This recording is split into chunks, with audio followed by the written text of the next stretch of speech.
Hello everyone, आज date है 20 मार्च 2022 और द हिंदू न्यूज एनालिसिस में आपका स्वागत है। इस वीडियो में हम द हिंदू की इंपॉर्टेंट न्यूज़ को एग्जाम के पॉइंट ऑफ व्यू से डिस्कस करेंगे। नीचे डिस्क्रिप्शन बॉक्स में telegram channel volcano IAS academy का लिंक दिया हुआ है। आप telegram channel volcano IAS academy के साथ में जुड़ सकते हैं। वहाँ पर हर exam means UPSC, state PSC and other exams के पॉइंट ऑफ व्यू से काफ़ी इंपॉर्टेंट इन्फॉर्मेशन आप सभी के साथ में शेयर की जाती है। तो चलो स्टार्ट करते हैं। वीडियो को स्टार्ट करेंगे एक ज्योग्राफिकल मैप क्वेश्चन के साथ में। और आज आपका क्वेश्चन ये है कि कोकोस आइलैंड को आपको मैप में व्यू करना है, फिर इससे रिलेटेड हर इंपॉर्टेंट फैक्ट्स को एंड इंफॉर्मेशन को कमेंट बॉक्स में टाइप करना है।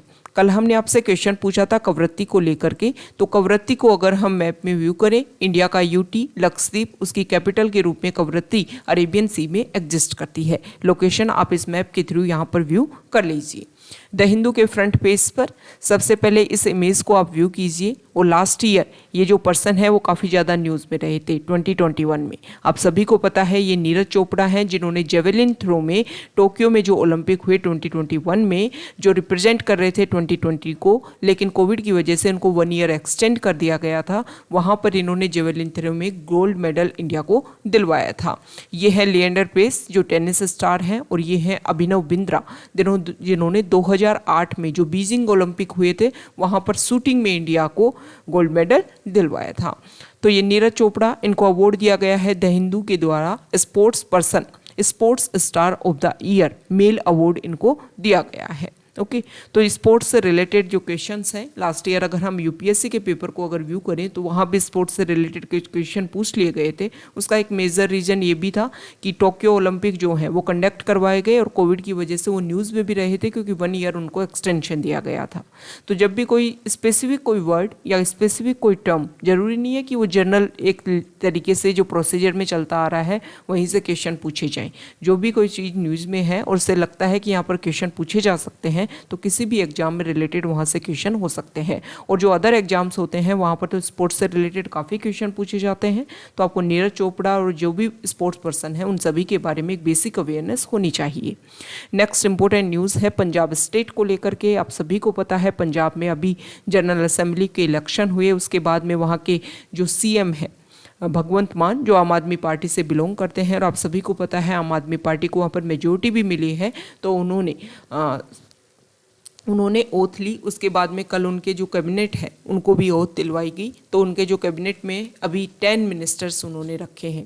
हालांकि अगर उनकी मोर देन कैपेसिटी की हम बात करें तो 18 minister including chief minister majority में उनके, मतलब इतने मिनिस्टर जो हैं उनकी कैबिनेट में हो सकते हैं। तो आपका क्वेश्चन ये है कि कौन सा अमेंडमेंट एक्ट था जिसके थ्रू एक कैपेसिटी कि मैक्सिमम 15% से ज़्यादा कैबिनेट में मेंबर नहीं हो सकते, ये रिस्ट्रिक्शंस लगाए गए थे, सैंक्शंस लगाए गए थे। तो उस अमेंडमेंट एक्ट के बारे में आपको कमेंट बॉक्स में बताना है। नेक्स्ट इंपॉर्टेंट आर्टिकल, अब यहाँ पर पंजाब का जो नया जो कैबिनेट बना है, उन्होंने कैबिनेट बनते ही यहाँ पर कुछ पॉइंट्स को लेकर के डिस्कशन किया। एक वीमेन को अपने कैबिनेट में शामिल किया गया है, और यहाँ पर कितनी जॉब दी जानी है, किस एरिया में, किस सेक्टर में किस तरीके से वर्क करना है, ये सारे पॉइंट्स यहाँ पर डिस्कशन किए गए हैं। नेक्स्ट इंपॉर्टेंट आर्टिकल है, इंडिया और जापान के बीच में ये डिसाइड किया गया है कि नेक्स्ट 5 ईयर में इंडिया और जापान के बीच में जो इन्वेस्टमेंट किस लेवल तक जा सकता है। तो $42 बिलियन का यहाँ पर टारगेट सेट किया गया है। जापान के पीएम जो है वो इंडिया की विजिट पर, दोनों कंट्री के जो पीएम हैं उनके बीच में डिस्कशन होता है, कुछ पॉइंट्स को लेकर के यहाँ पर डिसाइड होता है। इसके अलावा चाइना और इंडिया के क्या प्रॉब्लम चल रहे हैं बॉर्डर एरियाज़ में, लाइन ऑफ एक्चुअल कंट्रोल में, उन सभी को लेकर के भी इंडिया ने एक अवेयरनेस क्रिएट करने की कोशिश की है जापान के साथ में। यहाँ पर जापान ने अपनी तरफ से बात ये रखी है कि इंडिया और जापान के जो रिलेशंस हैं हर पॉइंट के ऊपर बेहतरीन है, और आने वाले टाइम में और भी ज़्यादा ये अच्छे होंगे। रशिया ने जो इन्वेजन किया है यूक्रेन के ऊपर, उन्हीं सारे पॉइंट्स को इंटरनेशनल ऑर्डर में इस प्रेजेंट टाइम में क्या चल रहा है उनको लेकर के भी यहाँ पर डिस्कशन हुआ है। ओके, तो यहाँ पर सबसे इम्पोर्टेंट बात, ये जो इतना इन्वेस्टमेंट आएगा, मतलब 5 ट्रिलियन येन का टारगेट रखा है, जो अगर हम कंपैरिजन करें तो डॉलर में आता है $42 बिलियन का, कि अगले 5 साल में इतना इन्वेस्टमेंट इंडिया और जापान के बीच में होगा। नेक्स्ट इंपॉर्टेंट आर्टिकल, हमारे जो यूनियन होम मिनिस्टर हैं वो जम्मू एंड कश्मीर की 2 दिन की विजिट पर, वहाँ पर उन्होंने ये बोला कि जिस तरीके से union territory Jammu and Kashmir में हम टेररिज्म को काउंटर करने में एक बहुत ही इम्पोर्टेंट रोल रहा है और हमने काफ़ी अच्छा वर्क किया है, इसमें जो हमारी सिक्योरिटी फोर्सेस हैं उन्होंने अपना डिसिसिव कंट्रोल जो है वो रोल प्ले किया है। जो भी हमारी सिक्योरिटी फोर्सेस हैं उन्होंने काफ़ी अपना इम्पोर्टेंट रोल प्ले किया है, उसी के बेसिस पर हम टेररिज्म को काउंटर करने में एक तरीके से सक्षम रहे हैं। इसके अलावा यहाँ पर उन्होंने ये बोला कि देखो हमने ये देखा था जब भी इंडिया एक तरीके से जब जम्मू एंड कश्मीर को कुछ स्पेशल रूल्स दिए हुए थे तब हमने देखा 2 symbols 2 hands and 2 heads and 2 constitutions. इसके अलावा उन्होंने बोला कि हमारे जो प्राइम मिनिस्टर हैं उनका एक ड्रीम था, एक निशान, एक प्रधान, एक विधान, मतलब कंप्लीट इंडिया जो है वो एक इंटीग्रेटेड फॉर्म में हो, और हमने इसको अचीव भी कर लिया है। और ये अचीवमेंट हम ले पाए हैं हमारी जो भी डिफेंस सेक्टर है उन सभी के साथ में मिल करके। ओके, तो यहाँ पर सेंट्रल रिजर्व पुलिस फोर्स की 83rd रेजिंग डे में वो ये सारी बातें बोल रहे थे। एक तरीके से उन्होंने बोला है कि सिक्योरिटी फोर्सेज ने काफ़ी अच्छा वर्क किया है, इसी के पॉइंट ऑफ व्यू से हम ये सारी चीज़ें अचीव कर पाए हैं। तो यहाँ पर सीआरपीएफ से रिलेटेड कुछ बेसिक फैक्ट्स हम व्यू कर लेते हैं जो हमारे एग्जाम के पॉइंट ऑफ व्यू से इम्पोर्टेंट हो जाते हैं। यहाँ देखिए, सीआरपीएफ की अगर हम बात करें तो इंडिपेंडेंस से पहले ही इसको, ये जो ऑर्गेनाइजेशन है, ये जो पुलिस फोर्स है, इसको बना लिया गया था। 1939 में क्राउन रिप्रेजेंटेटिव पुलिस के नाम से इसको एग्जिस्टेंस में लाया गया था, लेकिन बाद में आफ्टर इंडिपेंडेंस 1949 में इसका नाम चेंज करके सेंट्रल रिजर्व पुलिस फोर्स के नाम से, सीआरपीएफ के नाम से इसका नाम रख दिया गया था। ओके, इसका जो मोटो है वो सर्विस एंड लॉयल्टी है।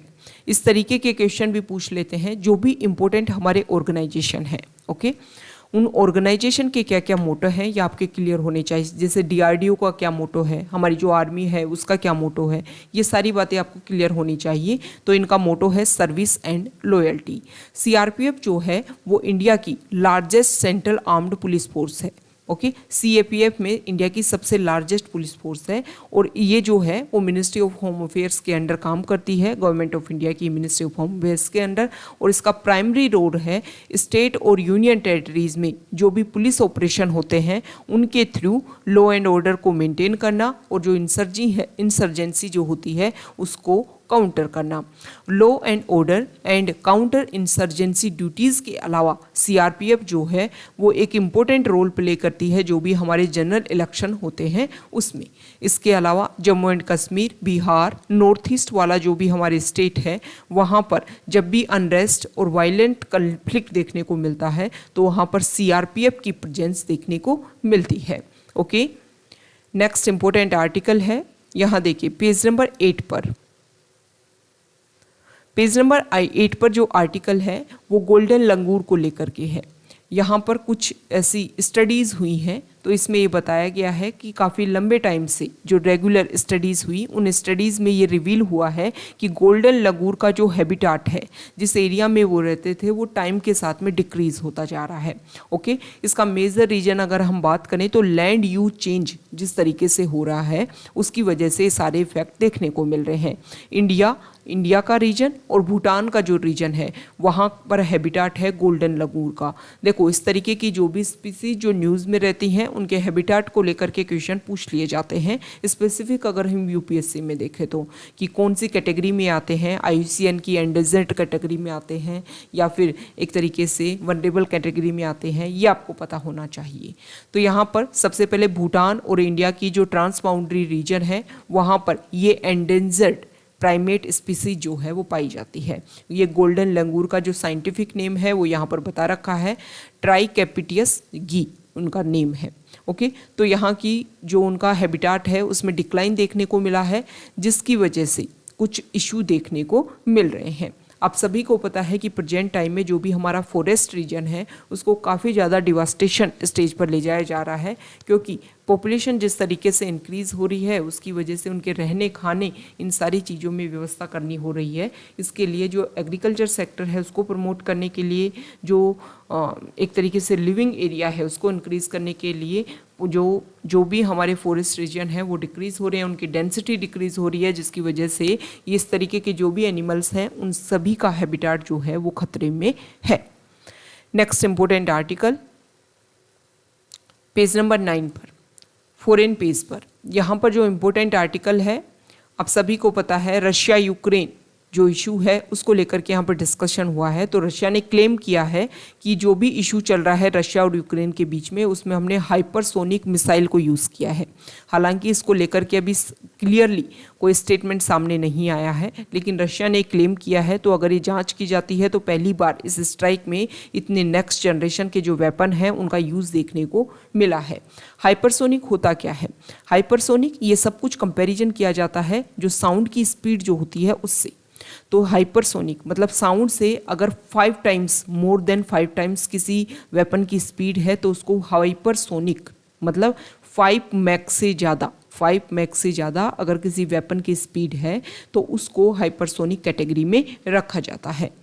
नेक्स्ट इंपॉर्टेंट आर्टिकल है यहाँ पर, बाइडेन और सी जिनपिंग चाइना के प्रेसिडेंट और बाइडेन यूएस के प्रेसिडेंट, उन दोनों के बीच में डिस्कशन हुआ। डिस्कशन में ये डिसाइड किया गया कि बाइडेन ने सी जिनपिंग को ये बोला है कि अगर आप यूक्रेन में जो कन्फ्लिक्ट देखने को मिल रहा है, अगर इसमें आप रशिया को सपोर्ट कर रहे हो और ऐसे कुछ इंसिडेंट देखने को मिल रहे हैं जिसके बेसिस पर ये लग रहा है कि सी जिनपिंग मीन्स रशिया जो है वो सपोर्ट कर रहा है, चाइना जो है वो सपोर्ट कर रहा है रशिया को, जिसकी वजह से ये इशू जो है वो आने वाले टाइम में और ज़्यादा मोर कन्फ्लिक्ट देखने को मिल सकता है।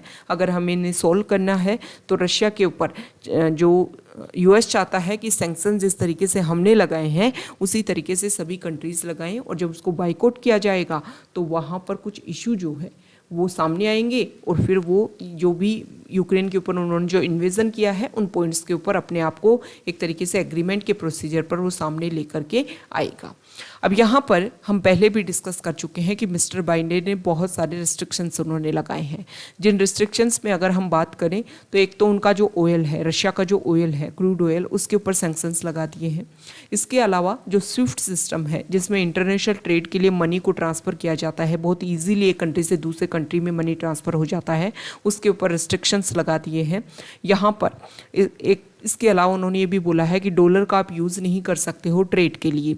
ये इशू आपने अभी प्रेजेंट टाइम में देखा भी होगा, न्यूज़ में भी रहा है, जिसमें इंडिया ने फिर डिसाइड किया है कि हम चाइना की जो करेंसी है उसका यूज़ करते हुए रशिया के साथ में ट्रेड करेंगे। रशिया जो है वहाँ पर जो ऑयल है उसको इम्पोर्ट करने की बात कर रहा है।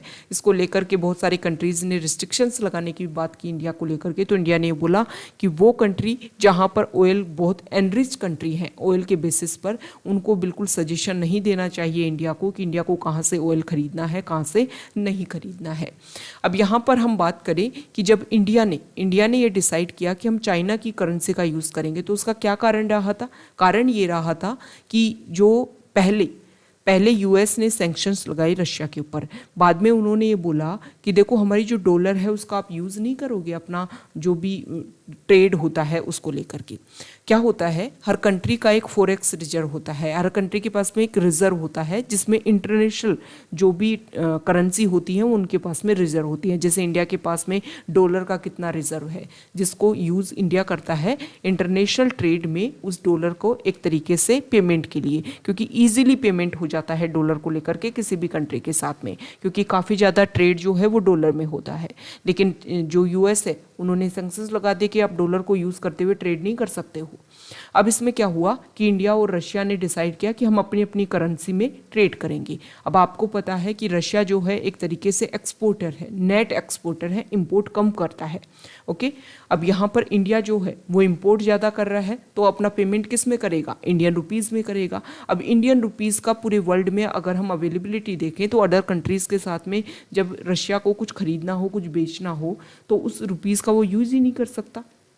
इसके बेसिस पर चाइना को एक मीडिएटर के रूप में रोल प्ले करने के लिए बोला गया इंडिया और रशिया के बीच में, कि इंडिया जो है जब भी कुछ पेमेंट करे तो एक तरीके से चाइना की जो करेंसी है उसमें ये पेमेंट किया जाए, और क्योंकि चाइना की जो करेंसी वो यूज़ भी होती है, ट्रेड भी अच्छा हो जाता है, तो उस करेंसी का यूज़ करके यहाँ पर ट्रेड किया जा सकता है। तो जो सैंक्शंस हमने देखे थे और चाइना की जो करेंसी है मीडिएशन के रूप में, वो इसलिए अवेलेबिलिटी की गई थी। आपको, मुझे लग रहा होगा कि आपको ये जो आर्टिकल है वो अच्छे से समझ में आ गया होगा। ओके, नेक्स्ट इंपॉर्टेंट आर्टिकल है, यहाँ पर अपोजिशन पार्टी जो है वो आरोप लगा रहे हैं कि अडानी ग्रुप जो है वो श्रीलंका में बैकडोर से एंट्री कर रहा है।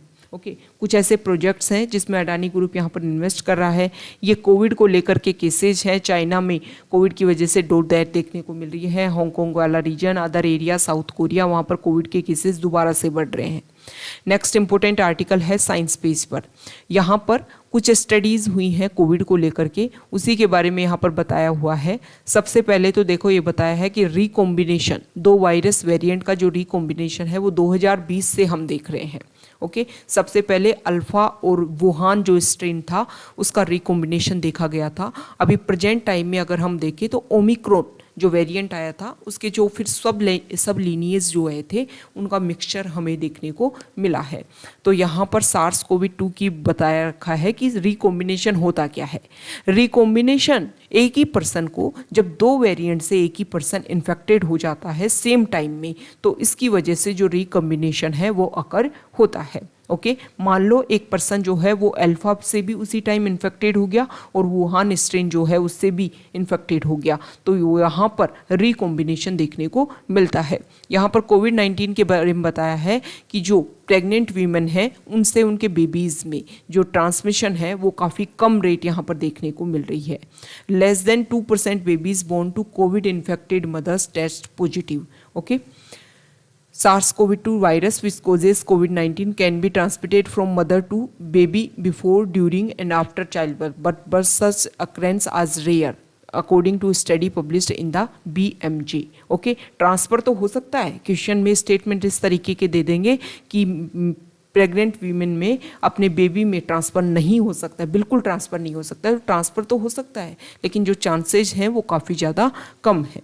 ओके, नेक्स्ट यहाँ पर देखो कोविड की जो वेव अभी प्रेजेंट टाइम में चाइना, हांगकांग में जो देखने को मिल रही है उसको लेकर के बोला जा रहा है कि लेसन सीखने की ज़रूरत है, नहीं तो पूरे वर्ल्ड में दोबारा से कोविड के जो केसेस हैं वो दोबारा से सर्ज देखने को मिलेंगे। नेक्स्ट इंपॉर्टेंट आर्टिकल है FAQ पेज पर। यहाँ पर कुछ आर्टिकल हैं जो पूरे वीक में न्यूज़ में रहे, उसके बारे में हम यहाँ पर डिस्कस कर लेते हैं। सबसे पहले तो इंटेलेक्चुअल प्रॉपर्टी राइट्स को नेक्स्ट 5 ईयर्स के लिए फिर से वेव कर दिया गया है कोविड की जो भी वैक्सीन है उनको लेकर के। तो यहाँ पर जो WTO की जो conditional will a conditional WTO not to remove intellectual property rights on the use of COVID vaccine help? तो ये क्या चीज़ें हेल्प करेंगी? देखो 2020 में जब कोविड के केसेस कंप्लीट वर्ल्ड में देखे जाने लगे और उसके बाद में जब वैक्सीन को लेकर के डिस्कशन हुआ तो इंडिया और साउथ अफ्रीका ने इस बात को वर्ल्ड ट्रेड ऑर्गेनाइजेशन के सामने इस बात को रखा कि वैक्सीन को लेकर के जो भी इंटेलेक्चुअल प्रॉपर्टी राइट्स हैं उनके ऊपर रिस्ट्रिक्शंस ना लगाई जाएं। मतलब जो कंट्रीज़ को डेवलप कर रही है उसको ही इस पर मोनोपोली ना रखी जाए, इसको ओपन रखा जाए कि मान लो किसी कंपनी ने कोविड की वैक्सीन बनाई तो दूसरी कंपनी जो है वो उस वैक्सीन से सीख करके अपनी वैक्सीन बना पाएँ और इससे क्या होगा कि पूरे वर्ल्ड में वैक्सीन की ईजीली अवेलेबिलिटी होगी और जो कोविड है उससे हम निपट पाएंगे। लेकिन अगर कोविड की वैक्सीन को अगर आपने उसमें मोनोपोली क्रिएट कर दिया, IPR जो भी इंटेलेक्चुअल प्रॉपर्टी राइट्स है उसके बेसिस पर राइट्स दे दिए तो इससे इशू और ज़्यादा क्रिएट हो जाएंगे। मतलब जो भी वेविंग है वो बने रहना चाहिए। अब फिर से इसको 5 ईयर्स के लिए एक्सटेंड कर दिया गया है क्योंकि अभी प्रेजेंट टाइम में अगर हम देखें तो बहुत ज़्यादा वेरिएंट भी देखने को मिल रहे हैं कोविड के, मतलब एक तरीके से उसको हम काउंटर नहीं कर पाए हैं। ओके, तो यहाँ पर ये सारी बातें इसमें डिस्कशन की हुई हैं। हाँ, इससे बेनिफिट मिलेगा सभी जो कंट्रीज़ हैं जहाँ पर ना सोर्सेज हैं ना उनके पास में एक तरीके से टेक्नोलॉजी है, उन सभी कंट्रीज़ को भी ईजीली जो है ये कोविड की वैक्सीन अवेलेबिलिटी हो पाएगी। किसी भी कंट्री का इसके ऊपर मोनोपोली नहीं है क्योंकि शुरुआती टाइम में जब ये लग रहा था कि यूरोपियन कंट्रीज़ और US जो है वो इसके ऊपर रिसर्च कर रहा है, उनकी मोनोपोली इन पे हो जाएगी तो बहुत सारी कंट्रीज़ की उनके ऊपर डिपेंडेंसी हो जाएगी। तो यहाँ पर इंटरनेशनल ऑर्गेनाइजेशन ने अपना इंपॉर्टेंट रोल प्ले किया और जो IPR प्रॉपर्टी राइट्स हैं उन सभी को यहाँ पर काउंटर करने की कोशिश की। यहाँ पर जो नेक्स्ट आर्टिकल है वो इसमें बताया गया है कि कर्नाटका में जो हिजाब को लेकर के जो वहाँ के हाई कोर्ट का जो रिजल्ट आया उसमें रीजनेबल अकोमोडेशन के बेसिस पर भी यहाँ पर रिजल्ट नहीं दिया। रीजनेबल अकोमोडेशन क्या होता है? एक प्रिंसिपल होता है। हिजाब इशू तो आपको पता ही है ना कि वहाँ की गवर्नमेंट ने एक सर्कुलर जारी किया था कि हिजाब में आप हिजाब को कैरी नहीं कर सकते हो क्योंकि वो हमारी यूनिफॉर्म जो है उसको डाइल्यूट करती है। इसके अलावा उन्होंने ये बोला कि सभी जो स्टूडेंट्स हैं उनमें इक्वलिटी होनी चाहिए। आप हिजाब या हेड स्कार्फ इन सभी को कवर करके, इन सभी को पहन करके आप किस में नहीं आ सकते हो? कॉलेज, यूनिवर्सिटी, स्कूल्स में नहीं आ सकते हो।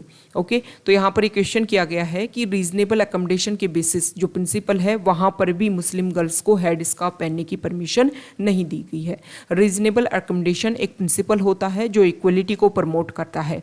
मतलब एक तरीके से जो डिस्क्रिमिनेशन है डिसेबिलिटी के बेसिस पर या फिर हेल्थ कंडीशन के बेसिस पर, पर्सनल बिलीफ, रिलीजन के बेसिस पर उनको प्रिवेंट करता है और पॉजिटिव राइट्स को देने में इनेबल करता है।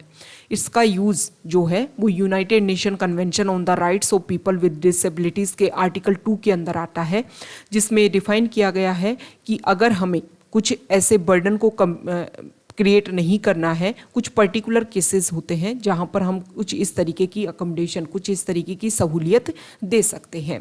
इंटरनेशनल लेबर ऑर्गेनाइजेशन में HIV एड्स और कुछ मतलब HIV एड्स में जो भी पीड़ित हैं वो अगर पूरे वर्ल्ड में कहीं वर्क करना चाहते हैं तो उनको अपने जॉब पर, अपने वर्क प्लेस पर कुछ ऐसी एडजस्टमेंट देखने को मिलते हैं, कुछ ऐसे मॉडिफिकेशन किए जाते हैं जिनके बेसिस पर वो अपने एम्प्लॉयमेंट में उनका पार्टिसिपेशन भी हो सके और उनके साथ में कोई भी एक तरीके से प्रॉब्लम भी ना क्रिएट हो।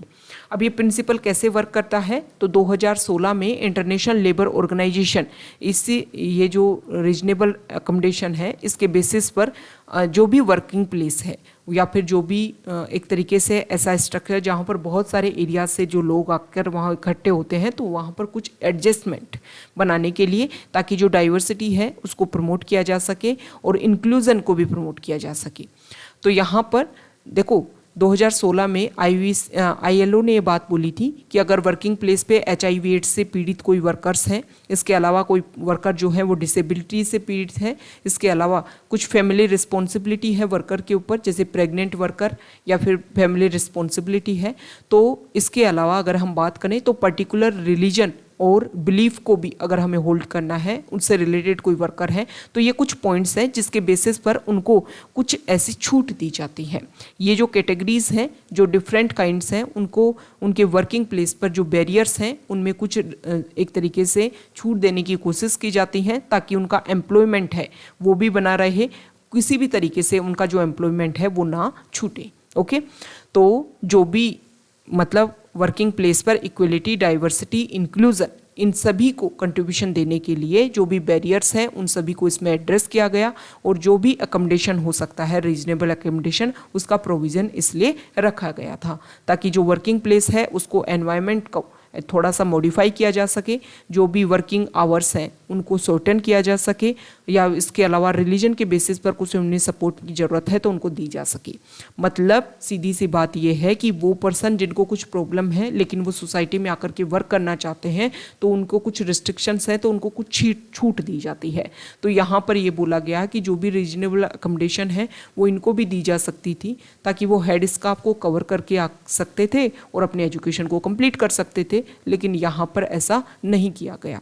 यहाँ पर 2016 में rights of peoples with disability act जो है उसमें ये चीज़ें दी गई थी रीजनेबल अकोमोडेशन की, लेकिन यहाँ पर ये बताया गया है कि देखो यहाँ देखो कर्नाटका वर्डिक्ट में जो हाई कोर्ट ने जो रिजल्ट दिया वो साउथ अफ्रीका में जो डिसीजन था उसके बेसिस पर नहीं था, उसने उनको एक्सेप्ट नहीं किया। और सुप्रीम कोर्ट ने भी जो बिलीफ और कंसाइंस के बेसिस पर जो भी अपॉर्चुनिटी दी है वो उसके खिलाफ में भी ये वर्डिक्ट था, तो इसको एक तरीके से अपील करने की कोशिश की जाएगी। यहाँ पर बताया गया है कि यूक्रेन में जो इशू देखने को मिल रहा है उसकी वजह से इंडिया के बैंक पर कुछ इफेक्ट पड़ेगा। तो यहाँ पर सबको पता है कि यूक्रेन से हम बहुत सारी चीज़ों का इम्पैक्ट करते हैं, जैसे कि वहाँ से सनफ्लावर ऑयल की बात हो जाए या फिर नियोन की बात हो जाए, जो सेमीकंडक्टर इंडस्ट्री में काफ़ी इंपॉर्टेंट रोल प्ले करती है, जिसकी वजह से आने वाले टाइम में हमारे हर सेक्टर में इशू देखने को मिलेगा। अब हर सेक्टर में इशू देखने को मिलेगा तो बहुत सारी इंडस्ट्री हमारे इंडिया में ऐसे डेवलप है जो रॉ मटेरियल के लिए यूक्रेन के ऊपर डिपेंडेंसी है, जिसकी वजह से क्या होगा कि उन कंपनीज ने अपने आप को डेवलप करने के लिए जो हमारे बैंक हैं उनसे लोन ले रखा है, तो आने वाले टाइम में नॉन परफॉर्मिंग एसेट्स की जो संख्या है वो ज़्यादा इंक्रीज हो जाएगी। यहाँ पर कुछ डाटा शो कर रखे हैं लास्ट में कि सितंबर 2022 तक अगर हम बात करें तो सीवियर स्ट्रेस की जो सिचुएशन है वो 9.5% तक इंक्रीज हो जाएगी। यहाँ पर जो आर्टिकल है वो किस तरीके से हमारी जो ड्रग्स हैं, हमारी जो मेडिसिन हैं, उनके ऊपर हमारा जो कितना चार्ज होना चाहिए, कितना उसका प्राइस होना चाहिए, ये डिसाइड करने की पावर है एनपीपीए के पास में, नेशनल फार्मास्यूटिकल प्राइसिंग अथॉरिटी के पास में। तो उन्होंने डिसाइड किया है कि ड्रग्स और डिवाइसेज जो भी national list of essential medicine में रजिस्टर्ड हैं उनमें 10% हाइक देखने को मिलेगा। यहाँ पर ये जो एनपीपीए है इनको 1997 में सेटअप किया गया था और इसका काम ये है कि जो भी हमारी ड्रग्स हैं उसके फॉर्मुलेशन को लेकर के उनमें कंट्री में किस तरीके से उनकी अवेलेबिलिटी होगी, ये सब कुछ सेटअप करने का काम इनके द्वारा किया जाता है। ओके, तो ये सारी चीज़ें हैं। एक जनरल अवेयरनेस आपको पता होना चाहिए कि किस तरीके से हमारे यहाँ पर मेडिसिन जो है उनको बनाया जाता है और उनकी जो चार्जिंग है वो कैसे की जाती है। तो ये आज का हमारा द हिंदू न्यूज़पेपर का डिस्कशन था। अगर आप यहाँ तक आए हैं, वीडियो आपको अच्छा लगा है तो प्लीज़ वीडियो को लाइक कीजिए, शेयर कीजिए और चैनल को सब्सक्राइब कीजिए। Okay, thank you.